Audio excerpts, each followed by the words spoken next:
Breaking news.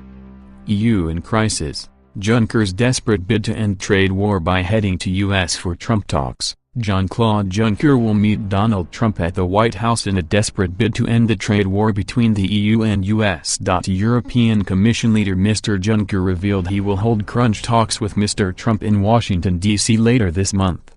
But he admitted he was not sure he would manage to persuade the US president to U-turn on his controversial trade policy.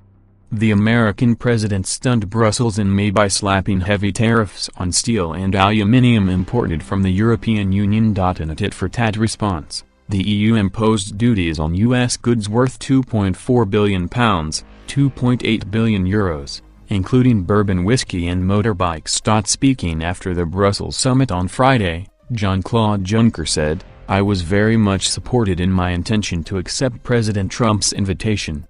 I will travel to Washington before the end of July.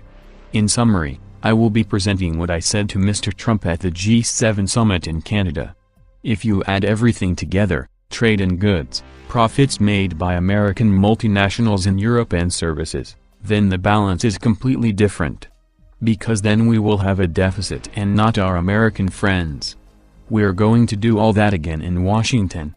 When it comes to Europe, we have to show that we exist, that we are united, and that we are presenting, member states, the Commission, the President of the Council, the same view. We should de-dramatize these relations. I am not sure that we will find an agreement between US and the EU, but we will try." EU leaders hit out at Mr. Trump's levies on steel and aluminium, part of his flagship America First policy, at last week's Brussels summit. In a statement after their meeting, they said the president's tariffs cannot be justified on the grounds of national security.